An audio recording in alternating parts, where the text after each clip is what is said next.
Kamusta po kayo? Bago po ang lahat, first things first.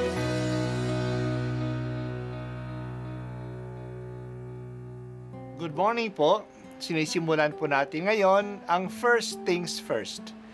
At dito po, tinatalakay natin sa unang bahagi ng umaga natin ay ang first readings na binabasa po sa banal na misa. Ito pong tinatalakay natin kasi madalas po kasi marami na tayong alam tungkol sa gospel readings. Pero konti po ang nagsasalita sa first readings. Pero ang first readings, bahagi din po yan ng Biblia, ng banal na kasulatan. Kaya susubaybayan po natin ang mga first readings, basahin po natin at kuminsan kailangan ng basahin ng 2 o 3 beses bago maintindihan kasi hindi po tayo familiar sa mga istorya at sa mga kaisipan na tinatalakay dito. Ang pagbasa mula sa unang sulat ni Apostol San Pablo sa mga taga-Tesalonika. Dahil sa inyong pananalig kay Kristo, mga kapatid, naaliw kami sa gitna ng aming hirap at pagkabalisa. Ang pananatili ninyong matatag sa pananampalataya ang nagpasigla sa buhay namin. Paano kaya namin mapasasalamatan ng sapat ang Diyos sa kagalakang dulot ninyo sa amin? Mataimtim naming idinadalangin araw-gabi na kayo'y muli naming makita at matulungan sa ikagaganap ng inyong pananampalataya. Loobin nawa ng ating Diyos sa Ama at ng ating Panginoong Hesukristo na makapunta kami riyan. Palaguin nawa at pag-alabi ng Panginoon ang inyong pag-ibig sa isa't isa at sa lahat ng tao tulad ng pag-ibig namin sa inyo. Kung ito ang mangyayari, palalakasin niya ang inyong loob. Sa gayon, kayo'y mananatiling banal at walang kapintasan sa harapan ng ating Diyos at Ama hanggang sa muling pagdating ng ating Panginoong Hesus, kasama ang mga hinirang niya. Ang salita ng Diyos. Salamat sa Diyos. Ginugunita natin ngayon ang pagpapakasakit at pagpatay kay Juan Bautista.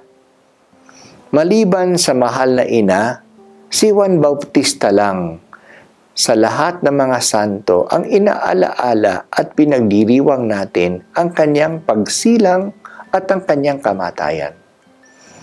Katangi-tangi kasi ang papel ni Juan Bautista para sa ating kaligtasan. Siya ang itinalaga ng Diyos na manguna sa kanyang anak na si Jesus. Siya ang nagpapahayag na ipinakilala niya si Jesus sa mga tao. Pero naging herald si Juan, hindi lang sa kanyang pagpapakilala kay Jesus, pero pati na rin sa kanyang mensahe ng pagsisisi. Ito rin ang mensahe ni Jesus, magsisi at manampalataya sa magandang balita. Nanguna din si Juan sa kanyang pagsilang. Ang pagsilang ni Juan ay pagpapahiwatig na malapit na ring isilang si Jesus. Pati na ang pagpapakasakit at pagkamatay ni Juan ay pauna na rin sa pagpapakasakit at pagkamatay ni Jesus.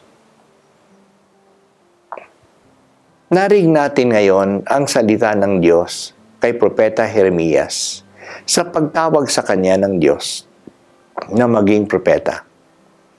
Hindi tinago ng Diyos na kakalabanin at sasalungatin siya ng lahat.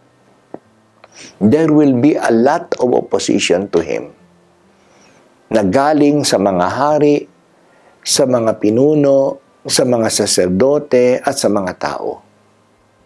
Ngunit magpakatatag siya. Huwag siyang matakot. Gagawin siya ng Diyos tulad ng haliging bakal o pader na tanso. Hindi nila siya matatalo kasi ang Diyos mismo ang mag-iingat sa kanya. Ang babalang ito ng Diyos kay Propeta Jeremias ay hindi lang para sa propetang ito, kundi sa lahat ng mga propeta. Sinabi din ito ni Jesus sa kanyang mga alagad. There will be opposition to them. Naranasan din ni Juan Bautista ang oposisyong ito. Pero hindi pababayaan ng Diyos ang kanyang mga hinirang. Kahit napasakitan sila at patayin, hindi sila pababayaan ng Diyos. Nangyari ito kay Jesus. Malakas ang oposisyon kay Jesus, pero muli siyang binuhay. Si Juan Bautista ay patuloy nating dinadakila at hinihingan ng tulong kasi patuloy siyang malapit sa Diyos. Kahit na siya ay pinugutan ng ulo, buhay siya at siya'y santo na nagdadasal para sa atin. Kasama ni Juan Bautista, patuloy nating sabihin, patuloy kong isasaysay ang dulot mong kaligtasan o Panginoon.